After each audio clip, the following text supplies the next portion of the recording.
Bon retour tout le monde, nous sommes à notre dernière vidéo. Nous allons parler de l'articulation de la cheville.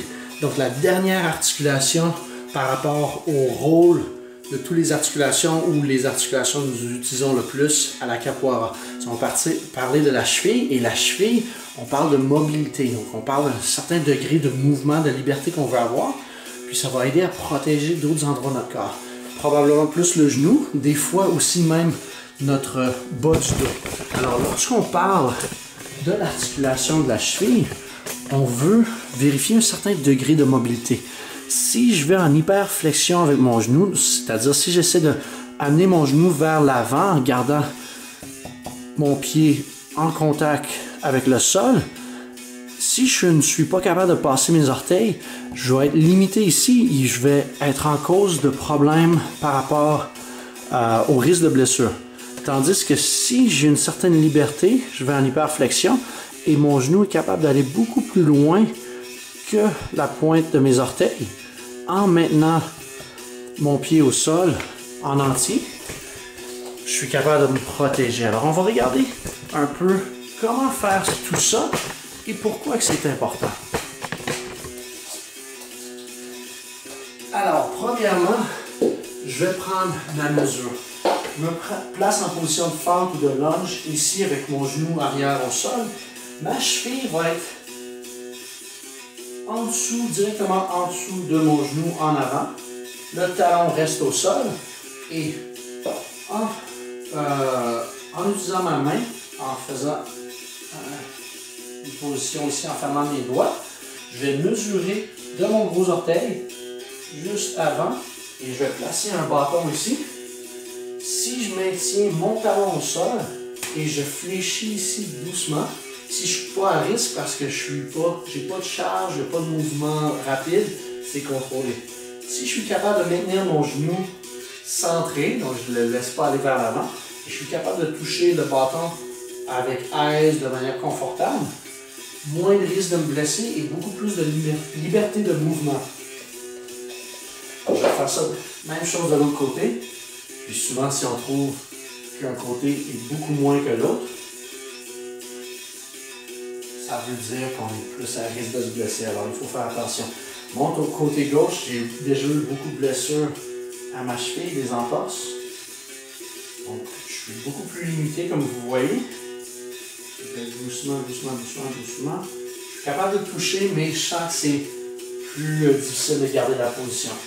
Alors, comme mentionné dans la vidéo précédente, si j'ai une blessure au genou, c'est rarement la faute du genou. On a vu comment placer, comment utiliser les muscles autour de notre hanche pour aligner le genou.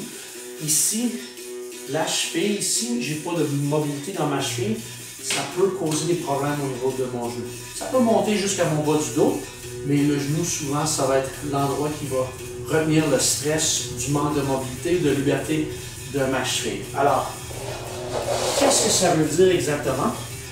Lorsque je vais dans des positions plus basses, je me prépare au pied du berimbau, mes talons se lèvent du sol, je suis en hyperflexion des genoux et ça peut causer des problèmes par rapport à l'articulation de mes genoux. Tandis que si je suis capable de placer mes deux pieds au sol ici, j'ai ma flexion exagérée au niveau de mes genoux, mais la mobilité de mes chevilles va faire en sorte qu'il va y avoir moins de stress. Alors maintenant, on comprend un peu l'importance d'avoir une mobilité au niveau des chevilles importante pour pouvoir bouger aisément.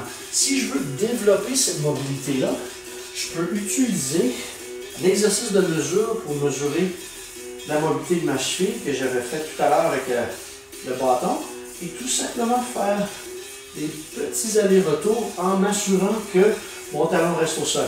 Nos articulations aiment beaucoup faire des petits cercles, toujours sans vitesse, sans poids, et je peux rentrer le genou vers l'intérieur, le ressortir. Rentrer et aller de l'autre côté. Même chose avec l'autre jambe. Et si on développe encore plus de mobilité, je peux y aller en position de squat très très bas et faire des petits cercles de chaque côté. Comme ça, je balance le poids du corps, je m'assure de garder mes genoux vers l'extérieur pour ne pas ajouter de la pression. Et par la suite, je fais une revérification. Donc, mon côté qui est plus difficile, j'ai gagné un petit peu de mobilité, ce qui fait en sorte que si je commence mon échauffement puis je cible mes faiblesses, lorsque je vais aller dans mon jeu, ça va me donner beaucoup plus de liberté, je vais me sentir beaucoup plus en confiance de la façon que je bouge.